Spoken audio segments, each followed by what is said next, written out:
हाँ जी बच्चों, सत श्री अकाल सबनों। स्वागत है तुहाडा अपने चैनल स्टडी विद शाइना ते। इस चैनल ते तुहानूं मैथ बड़ा ही सौखा ते आसान ढंग नाल समझाया जाता है। बच्चे असी class 10th NCERT CBSE math शुरू कर रखा है। अपने 8 चैप्टर कंप्लीट हो चुके एंड अज असी 9th chapter some application of trigonometry करन जा रहे हैं। अगर तुसी चैनल ते नवे हो तो चैनल को सबसक्राइब कर लो। तो चैनल ते बच्चे 8th 9th 10th तीनों क्लासेस का कंप्लीट मैथ कराया जाता है। तो कोई भी नोटिफिकेशन मिस ना करो, चैनल को सबसक्राइब कर लो।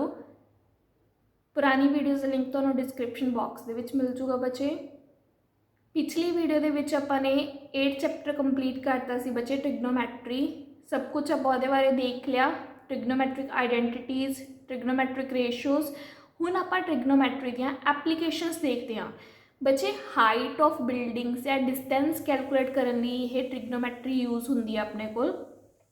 फस्ट देखो किवें बच्चे, अगर पर्सन नीचे खड़ा है, ऑब्जैक्ट ऊपर देख रहा है, ठीक है, कोई बिल्डिंग को देख रहा मान लो उपरों, तो पर्सन नीचे खड़ा है, वो आईज तो जो एंगल बन रहा उसनों की कहांगे एंगल ऑफ एलिवेशन। एलिवेशन मतलब उच्चा उठना, तो वो आईज ऊपर उठ रही ने ना देखने लिए, तो एंगल ऑफ एलिवेशन आ गया। जेडे वो थ्रू जा रहा वो एंगल उन्होंने की कहांगे लाइन ऑफ साइट। साइट मतलब देखना, ठीक है। होरिजेंटल लाइन के नाल एंगल बनया हुआ है एंगल ऑफ एलिवेशन। पर्सन की हाइट है कुछ आह वाली, ठीक है। आकी है बिल्डिंग की हाइट है, बिल्डिंग के जो उपरले चीज़ कोई पई है उन्होंने देख रहा पर्सन, तो एंगल जो बन रहा अपने को होरिजेंटल लाइन के नाल उन्होंने की कहांगे एंगल ऑफ एलिवेशन। अगर कोई पर्सन ऊपर खड़ा बिल्डिंग के, पर्सन की है बिल्डिंग के कोई ऊपर खड़ा अपने को, ठीक है, वो नीचे की है बिल्कुल नीचे जो अपने को ग्राउंड के ऑब्जैक्ट को देख रहा है, तो आईज वो नीचे जाएगी अपने को ट्रैवल करनी, ठीक है ना अपने को। तो उस वाले एंगल आप की कहांगे होरिजेंटल लाइन के नाल एंगल ऑफ डिप्रैशन। डिप्रैशन मतलब नीचे घटना, ठीक है। तो यह की है एंगल ऑफ डिप्रैशन है। दूसरा नीचे वालों की होगा angle of elevation. Simple J basic जो दो एंगल ने ये दोनों स्टेटमेंट से दिते होंगे कि एंगल ऑफ एलिवेशन है, एंगल ऑफ डिप्रैशन है। तो तुसी आपे देखना है कि अगर एंगल ऑफ एलिवेशन दिता तो नीचों बनावांगे आप, ठीक है। अगर एंगल ऑफ डिप्रैशन है तो उपरों बनावांगे। समझ गए बच्चे? एग्जाम्पल नाल समझते हैं बच्चे। देखो, a tower stands vertically on the ground. Tower कोई वर्टिकली खड़ा है from a point on the ground which is 15 metre away from the foot of the tower. Foot of the tower मतलब निचले पार्ट तो एक पॉइंट है जो 15 metre away है, ठीक है। उस पॉइंट तो from a point on the ground, point बारे दस्या है which is 15 metre away from the foot of the tower. Foot of the tower तो पॉइंट 15 मीटर दूर है। उस पॉइंट तो the angle of elevation, angle of elevation मतलब ऊपर नूं बनाना आपने, ठीक है, of the top of the tower, top of the tower नाल मैच करना है, is found to B 60 degree. Angle of elevation कितना है 60 degree. Find the height of the tower, height of the tower calculate करनी है बच्चे। एक process है बस ये सारी एक्सरसाइज। जी चीज़ नहीं पता उन्होंने ऊपर रख लो, जी चीज़ पता है तो ट्रैंगल के जी साइड पता उन्होंने नीचे रख लो। ट्रिग्नोमैट्रिक रेशियो बना लो, तो इतने BC कैलकुलेट करना है, AB पता है तो BC बाय AB। BC बच्चे एंगल के अकॉर्डिंग केड़ी लाइन है अपने को, साइड ऑपोजिट टू एंगल है अपने को, एंड AB की है side adjacent to angle. Trigonometric ratios अपने 8.2 एक्सरसाइज पढ़िया ने, केड़ा बन गया टैन थीटा। थीटा एंगल केड़ा दिता है 60 डिग्री, तो टैन 60 डिग्री अपने बनाया हुआ टेबल। टैन 60 डिग्री के कि होंगी है वैल्यू √3। BC की वैल्यू कैलकुलेट करनी है, AB की कितनी है 15, वैल्यू पुट करती, 15 ऊपर जाके मल्टीप्लाई हो चुका, BC is equal to 15 √3 metre तो आंसर आ गया, ठीक है, हाइट ऑफ टावर। समझ के बच्चे? ट्रिग्नोमैट्री के ही कंसैप्ट ने, बस तुसी इत्थे ट्रिग्नोमैट्रिक रेशियो बनानी है। जी रेशियो बन गई वह नेम लैके एंगल वैल्यू पुट करके तो सॉल्व हो चुकी। जी चीज़ पता करनी उन्होंने ऊपर रखो, जी चीज़ की बना उन्होंने नीचे रख लो, ठीक है। सेकंड देखो, an electrician has to repair an electric fault on a pole of height 5 metre. कोई पोल है अपने को जेरा हाइट कितनी होती 5 मीटर है। इलेक्ट्रीशियन हैगी उन्होंने क्या है फॉल्ट जो आया हुआ बच्चे पोल के विच ठीक करना उन्हें, ठीक है। She need to reach at a point 1.3 metre below the top of the pole. बच्चे आ लाइन ध्यान नाल देखो, उन्हें टॉप तो 1.3 मीटर नीचे आना है, 1.3 metre below the top of the pole. Top of the pole ए है, उतों 1.3 मीटर नीचे आना बी पॉइंट ते।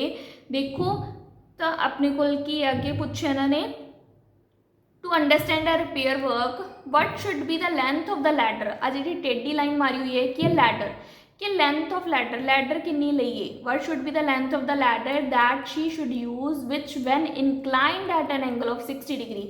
अगर वो 60 डिग्री इनक्लाइंड है to the horizontal would enable her to reach the required position कि लैडर नू उस पोजीशन के नाल जोड़ के आप 60 डिग्री एंगल ते रखिए, बट कितनी लंबी आप लैडर लईए, पौड़ी लईए कि आप हो जाए अपने को पॉसिबल। ठीक है। Also how far from the foot of the pole, नीचों पोल दे फुट तो कितनी दूर रखिए। Should she place the foot of the ladder, ladder कितनी दूर रखना है। तो देखो टोटल ए डी पोल जो है वो कितना है 5 मीटर, ए बी नीचे कितना आई उस तो 1.3 मीटर, बी डी कैलकुलेट कर लेंगे, ए डी दे विचों ए बी माइनस कर देंगे, दो पता ना अपने को 5 माइनस 1.3 इज इक्वल टू कितना आ गया 3.7 मीटर बी डी आ गया। हुण देखो फाइंड की करना तुसी, एक तो distance of ladder from the foot of the tower मतलब सी डी फाइंड आउट करना है, दूसरा की है length of ladder B C, जी पता नहीं वो चीज़ ऊपर रख लो, बी सी दिता की है बी डी कैलकुलेट कर लेना अपन ट्रायंगल दे विच बी डी सी कि ट्रायंगल दे विच कर रहे हैं आप इन ट्रायंगल बी डी सी दे विच बी डी पता है अपन नीचे रख लिया, बी सी कैलकुलेट करना ऊपर रख लिया। देखो ये केड़ी ट्रिग्नोमेट्रिक रेशियो बन गया एंगल के अकॉर्डिंग, बी सी की है अपने को हाइपोटेन्यूज, बी डी की है साइड ओपोजिट टू एंगल, तो hypotenuse divided by side opposite to angle की होंदा सी कॉसिकेंट, एंगल कितना है 60 डिग्री। ठीक है। बी सी पता करना है, बी डी कितनी आई है 3.7, कॉसिकेंट 60 की टेबल के विचों कितनी होंदी है वैल्यू 2/√3, 3.7 ऊपर जाके मल्टीप्लाई हो गया, √3 की वैल्यू होंदी है बच्चे 1.73, तो क्वेश्चन च भी गिवन है। ठीक है। 1.73 जी वैल्यू है देखो, तो वैल्यू पुट करके कितना आ गया 4.28 मीटर तो लैडर की लेंथ आ गई। ठीक है। 4.28 मीटर। नेक्स्ट देखो सी डी कैलकुलेट करने का, बी डी पता है अपन, C D by B D की बन चुका बच्चे side adjacent to angle divided by side opposite to angle की बन गया है cot 60। ठीक है। एंगल 60 डिग्री है तो 60 डिग्री यूज कर रहे हैं, सी डी कैलकुलेट करना है, बी डी 3.7 है, cot 60 की वैल्यू कितनी आ गई 1/√3 बाय टेबल। ठीक है। सी डी कैलकुलेट करना है, 3.7 इधर नीचे है डिवाइड उधर है कि हो चुका मल्टीप्लाई जो ऊपर, तो 3.7 डिवाइडेड बाय 1.73, √3 की वैल्यू पुट कर ली तो आंसर कितना आ गया 2.14 मीटर। ठीक है। एक ही आ गया distance of ladder from the foot of the pole. Next आ गया बच्चे, नेक्स्ट क्वेश्चन देखो, एन ऑब्जर्वर 1.5 मीटर टॉल, कोई ऑब्जर्वर है 1.5 metre tall is 28.5 metre away from the chimney, chimney है कोई बड़ी सारी उस तो कितनी दूर है 28.5 मीटर दूर खड़ा है। ठीक है। The angle of elevation of the top of the chimney from her eyes, observer कौन है गर्ल है। ठीक है। हर आइज इतना है अपने को, द एंगल ऑफ एलिवेशन मतलब नीचों बनाना एंगल वो कितना है 45 डिग्री फ्रॉम द, कितों है एंगल अपने को फ्रॉम हर आइज। ठीक है। इतों तो आपने हाइट दी लाइनस अड कर दियाँ, आइज तो एंगल कितना बनाता 45 degree elevation angle. What is the height of the chimney, height of chimney करनी है बच्चे। देखो डायग्राम समझ आ गई, ए सी टोटल कटना है height of chimney, B C की वैल्यू तो ई डी के इक्वल ही आ गई 1.5, ई बी सी डी के इक्वल आ गई 28.5, लाइन सेम ने किया लेंथ सेम होगी ना अपने को। तो हुण आप ए बी कैलकुलेट करना है, ए बी कैलकुलेट करने लिए आप ट्रायंगल ए बी ई दे विच एंटर कर चलने आ, ए बी कैलकुलेट करना है, बी ई आपको पता लग गया सी डी के इक्वल है, तो ए बी ऊपर रख लेंगे, बी ई नीचे, की बन गया है side opposite to angle divided by side adjacent to angle की बन गई है कि ट्रिग्नोमेट्रिक रेशियो बन गई tan, tan एंगल कितना 45 डिग्री, tan 45 की वैल्यू 1 होंगी है, तो ए बी की इक्वल आ गया 28.5 मीटर दी। ठीक है। टोटल हाइट कटनी सी चिमनी की ए सी, तो A B plus B C कितनी है अपने को डी ई के इक्वल 1.5, 28.5 प्लस 1.5 कितना आ गया 30 मीटर हाइट आ गई बच्चे चिमनी की। समझ के नेक्स्ट क्वेश्चन देखो, from a point P on the ground the angle of elevation of the top of a 10 metre tall building is 30 degree. एक 10 मीटर टॉल बिल्डिंग है, कोई पॉइंट P है ग्राउंड ते, ओदा एंगल ऑफ एलिवेशन कितना हैगा 30 degree है। ठीक है, if flag is hosted at the top of the building, flag कोई लहराया होया बिल्डिंग के उपर, ठीक है, तो ए बी फ्लैग को शो कर रहे हैं बच्चे, and the angle of elevation of the top of the flag step from P is 45 degree. Flag step तो कितना अपने को एंगल ऑफ एलिवेशन 45 डिग्री। ठीक है, find the length of the flag step and the distance of the building from the point P। तो देखो BC दिते हुए सिर्फ 10 मीटर, ए बी तुसी कैलकुलेट करना है लेंथ ऑफ फ्लैग स्टैप, दूसरा की है बिल्डिंग का डिस्टेंस करना है पॉइंट P तो, मतलब PC कैलकुलेट करना है। फर्स्ट आप नीचे ट्रायंगल तो स्टार्ट करते हैं BPC दे विच। ठीक है, PC कैलकुलेट करना है, BC पता है तो PC बाय BC लिख लांगे। PC की है बच्चे side adjacent to angle, BC की है साइड ओपोजिट टू एंगल, तो की आ गया है कोट आ गई रेशो, ट्रिग्नोमेट्रिक रेशो। एंगल कितना है 30 डिग्री, ट्रायंगल के अंदर देखो सिर्फ इन्ना का एंगल बन रहा है 30 डिग्री, 45 डिग्री बाहर चला गया तो कोट 30 डिग्री। कोट 30 डिग्री की वैल्यू कितनी आ गई √3, BC कितना 10, तो PC की वैल्यू कितनी आ चुकी 10 ऊपर है मल्टीप्लाई हो चुका 10√3। ठीक है, √3 की वैल्यू 1.73 है, अप्रोक्सीमेट तो 17.32 मीटर आ गया अपने को distance of building from ground point. ठीक है, हुण आ गया अपने को APC वड्डी ट्रायंगल दे विच, क्योंकि आप फ्लैग स्टैप कैलकुलेट करना है दी लेंथ, तो AC पूरी साइड लैनी होंगी बच्चे, AC वटा PC अपने को AC divided by PC is equal to 10/45। ये ट्रिग्नोमेट्रिक रेशियो केड़ी होगी 10 दी, AC पता नहीं, PC अपने को 10√3 आ गया अपने को, इधर कितना है 10/45 की वैल्यू 1, तो AC की किदे कोल आ गई PC दे वैल्यू। AC है कितना अपने को AB प्लस BC, AB आप कैलकुलेट करना है, BC 10 है, तो PC की वैल्यू कितनी कैलकुलेट की है 17.32 मीटर। 10 उधर है कि माइनस हो गया, कितना रह गया अपने को फ्लैग स्टैप की लेंथ 7.32 मीटर। ठीक है बच्चे, समझ के।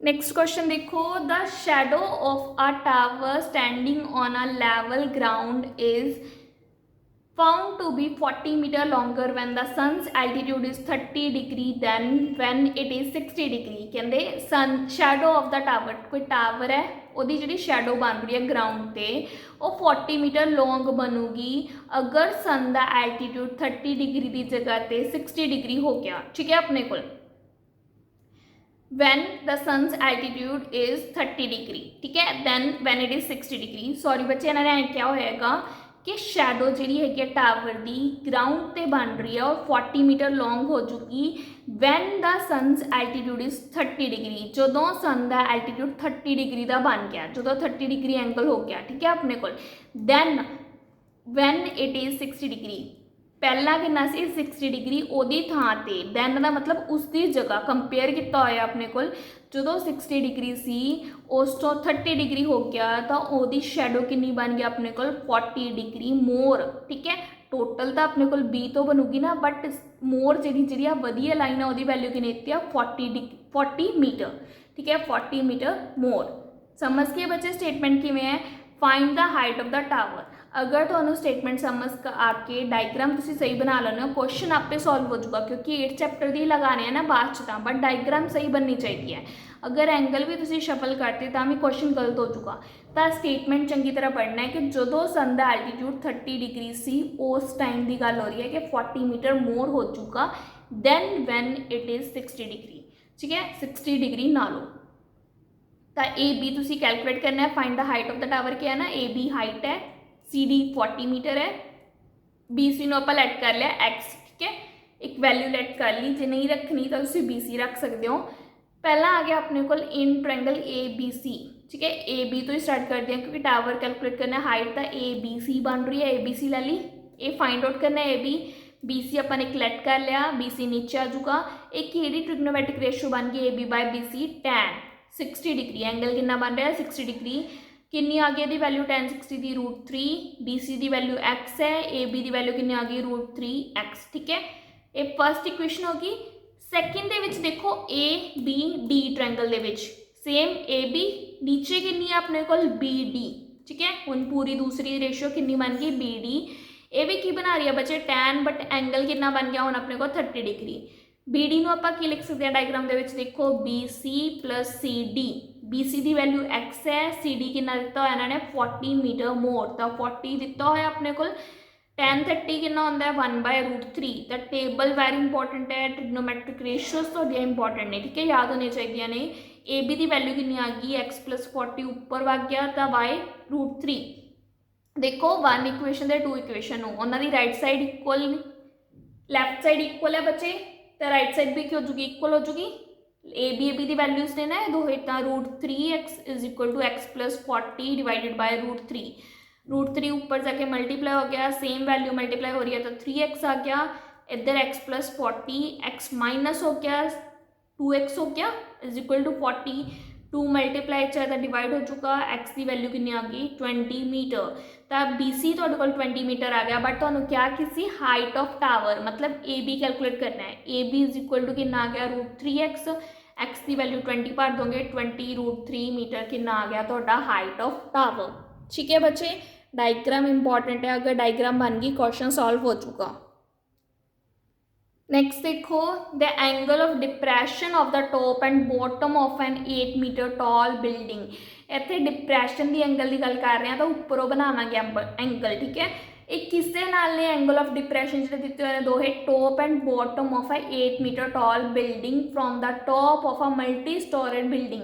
जिहड़ा बनाना है आपां ने depression of top of a multi storeyed building तो बनाना है, किहदे नाल बनाना है 8 मीटर बिल्डिंग दी टॉप ते बॉटम नाल। टॉप नाल कितना है बच्चे 30 डिग्री, टॉप फस्ट ते एंगल 30 डिग्री फस्ट टॉप नूं दस रहा है, बॉटम किहदा दस रहा है 45 डिग्री। तो उपरों एक हॉरिजॉन्टल लाइन ड्रॉ की आपां ने मल्टी स्टोरी बिल्डिंग के नाल, जिहड़ा अपने कोल आपां टॉप मैच कर रहे हैं तो 30 डिग्री आ रही है, देखो बॉटम कर रहे हैं तो एंगल ज़्यादा आ रहा है ना तो 45 डिग्री उन्हें दिखा रहा है। 30 डिग्री अगर ये है तो ये भी 30 डिग्री हो गया। एंगल एफ ई अपने को बी, अगर अपने को एंगल कितना गा वो किदे कोल आ गया ई बी सी दे 45 डिग्री। सिमिलरली एफ ई ए वो किदे कोल आ गया ई ए डी दे, ठीक है 30 डिग्री। क्यों? क्योंकि किहड़े एंगल बन रहे हैं अल्टरनेट एंगल, क्योंकि बिल्डिंग्स एक दूजे के की हो जाते हैं पैरलर हो गया ना, अपने को बिल्कुल वर्टिकल खड़िया नहीं गया तो पैरलर लाइन्स के विच किहड़े एंगल बनते हैं अपने को अल्टरनेट एंगल्स। तो 30 दिखा रहा है, 45 आ गया। पता की करना है बच्चे, find the height of the multi storey building and the distance between the two buildings. Height पूरी करनी है क्योंकि 8 के सामने एनी तो अपन पता लग गई 8 मीटर है, जी ऊपर बाकी रह गई वो फाइंड आउट करनी है। Height of the multi storey building and distance between the buildings, distance between two buildings. तो इन ट्रायंगल फर्स्ट आप ई बी सी दे विच आ रहे हैं, ई सी कैलकुलेट करना है, बी सी नीचे रख लाँगे = कितना आ गया tan 45 डिग्री, ठीक है। ई सी कि इक्वल आ गया tan 45 1 होंगे तो बी सी के इक्वल आ गया। ई सी दिखा कि रहा बच्चे अपने को E D plus C D नूं, सी डी की जगह कितनी आ गई 8, तो E D plus 8 = B C की इक्वेशन बन गई। फिर आप ऊपर छोटी ट्रायंगल एंटर कर रहे हैं ई ए डी के, उतों ई डी कैलकुलेट करने लिए ई डी पता करनी है बाय ए डी आ चुका = कितना बन गया tan 30 degree. Ratio trigonometric ratio जी है tan एंगल कितना है 30 डिग्री। ए डी कि इक्वल आ रहा है डायग्राम के देखो बी सी दे, ए डी बिल्कुल बी सी दे इक्वल, तो ए डी की जगह बी सी पुट करता, tan 30 डिग्री 1/√3 होंगे, बी सी ऊपर जाके मल्टीप्लाई हो गया, बी सी /√3 आ गया ई डी की वैल्यू। फर्स्ट इक्वेशन के ई डी की वैल्यू पुट कर देंगे, B C /√3 + 8 = B C. B C एक साइड कर लेंगे, आ उधर है कि माइनस हो चुका, बी सी /√3 = 8। एल्सियम ले लेंगे बच्चे, क्रॉस मल्टीप्लाई करके देखो बी सी √3 - बी सी /√3, ये तो क्या आ जाऊगा एल्सियम, ठीक है। देखो एल्सियम ले लिया, B C √3 - B C divided by √3 = 8। B C common काट लिया, अंदर की रह गया √3 - 1 डिवाइडेड बाय √3 = 8। बी सी की वैल्यू तुम कैलकुलेट करनी है तो √3 ऊपर भाग गया, 8 √3 - 1 नीचे आ गया। बच्चे इतने भी तुम छड़ सकते हो, बट अगर होर सिंपलीफाई करना है तो रैशनलाइज कर लो, रूट नीचे खत्म करना है आपने कितने हुए ने सम भी, तो नीचे माइनस है तो प्लस कर देंगे, क्योंकि फॉर्मूला केड़ा बनाना होंगे ए - बी ए + बी वाला, ठीक है। क्योंकि वो की बन जाता है a² - b², square root cancel out हो जाता है स्केयर नाल। तो √3 का स्केयर -1 का स्केयर ऊपर एज इट इज़ रखता मल्टीप्लाई 8 √3 + 1 नीचे कितना बन गया 3 - 1 2 2 1 जा 2 2 4 जा 8 तो BC की वैल्यू कितनी आ गई 4√3 into √3 + 1 distance between the buildings कितना आ गया अपने को 4 √3 ਨੂੰ अंदर मल्टीप्लाई कर लो जिवें मर्जी सॉल्व करी जा लो बस अगे तो 3 + √3 मीटर तुहाडी एक वैल्यू सॉल्व होगी। दूसरा की क्या सी हाइट ऑफ बिल्डिंग लिए पहला तुहानू ईडी पता होना चाहिए ईडी किहदे इक्वल सीगा BC/√3 दे BC की वैल्यू देखो आ वाली पुट कर दी क्योंकि √3 कैंसल आउट हो चुका था 4√3 + 1 डिवाइडेड बाय √3 कैंसल आउट हो गया √3 ईडी की वैल्यू कितनी आ गई 4√3 + 1 मीटर। टोटल हाइट किहदे इक्वल सी अपने कोल पूरी की पूरी EC दे ED + CD तो ED की वैल्यू कितनी है 4√3 + 1 CD कितना सी 8 सॉल्व किया 4√3 + 4 + 8 12 हो गया 4 कॉमन कट के √3 + 3 मीटर आ गया। ठीक है स्टैप बाय स्टैप बाद तो कैलकुलेशन ही किया होया जिहड़ा आपां 9th 8th करके आ रहे हैं एक बार डायग्राम बना के वैल्यूज कैलकुलेट कर लिया। ठीक है बच्चे लास्ट एग्जाम्पल देखो from a point in a bridge across a river कोई रिवर हैगी उसके अक्रॉस ब्रिज बनाया हुआ ऊपर बच्चे उस ब्रिज के कोई पॉइंट हैगा द एंगल ऑफ डिप्रैशन मतलब नीचे नूं एंगल बनाने हैं on the bank of opposite side of a river एक बैंक इधर मतलब किनारा नदी का दूसरा ऑपोजिट साइड दूसरा उन्होंने एंगल किन्ने हैं 30 डिग्री एंड 45 डिग्री रिस्पैक्टिवली समझ के AB की दिखा रही है विड्थ ऑफ रिवर। ठीक है एनी रिवर क्या फ्लो कर रही है एक साइड A किनारा है दूसरी साइड B का बैंक है अपने को किनारा। ठीक है इन्हां नाल जिहड़ा है पॉइंट P का डिप्रैशन एंगल कितना बन रहा है 30 degree and 45 degree respectively. If the bridge is at a height of 3 metre bridge कितना उच्चा अपने को 3 मीटर उच्चा है from the bank find the width of the river मतलब AB कैलकुलेट करनी है तुसी। ठीक है डायग्राम समझ आ गई बनानी भी तुसी स्टेटमेंट पढ़ के आप ही है। ठीक है तो EPA एंगल EPA जिवें आप पिछे किया सी डिप्रैशन वाले एंगल के हो जाते हैं एलिवेशन एंगल के ही इक्वल आ जाता है अल्टरनेट एंगल बन के दूसरी साइड भी 45 डिग्री बन गया। बच्चे AB कैलकुलेट करना है दो ट्रायंगल बन रही ने फर्स्ट AD कैलकुलेट कर लेंगे दैन BD जोड़ के की बन चुका AB तो ट्रायंगल PAD दे विच देखो AD कैलकुलेट करना है PD पता आपां की बन गया है cot 30 डिग्री cot 30 डिग्री कि होंदा √3 दे AD बाय PD की वैल्यू कितनी है 3 मीटर दी है 3 उधर आके मल्टीप्लाई हो गया 3√3 मीटर आ गया AD। ठीक है हुण सिमिलरली सैकेंड ट्रायंगल PBD दे विच PD बाय कैलकुलेट की करना है BD तो BD ऊपर रख लेंगे PD नीचे आ चुका फिर cot की बन गई ट्रिग्नोमेट्रिक रेशो एंगल कितना आ गया 45 डिग्री cot 45 डिग्री बच्चे 1 होंदा है तो BD = PD आ गया जिन्नी PD की वैल्यू है 3 मीटर उन्नी ही BD की वैल्यू आ गई। AB कैलकुलेट करना सी width of river AD + BD AD कितना है 3√3 मीटर प्लस BD कितना है 3 वैल्यू पुट करके 3 कॉमन आ गया √3 + 1 मीटर तो क्या आ गया विड्थ ऑफ रिवर जी तुसी फाइंड आउट करनी सी। समझ के बच्चे ट्रिग्नोमैट्री की हैल्प कित्थे होंदी है एप्लीकेशंस कित्थे लगदे ने देखो डिस्टेंस कैलकुलेट करने ली कोई भी हाइट कैलकुलेट करने ली बिल्डिंग रिवर कितने कितने लगा रहे हैं आप तो यह की ने एप्लीकेशन ऑफ ट्रिग्नोमैट्रिक्स जिहड़ियां कि अपने डेली लाइफ च भी यूज होंदियां ने।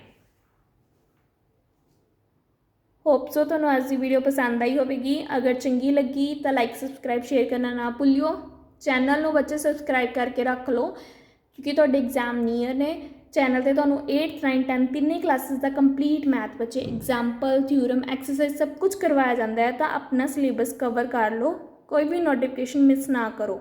ठीक है अगर तुहानूं किसी भी सबजैक्ट क्वेश्चन दे विच डाउट हैगा तो तुसीं कमेंट करके पूछ सकते हो। ठीक है थैंक यू।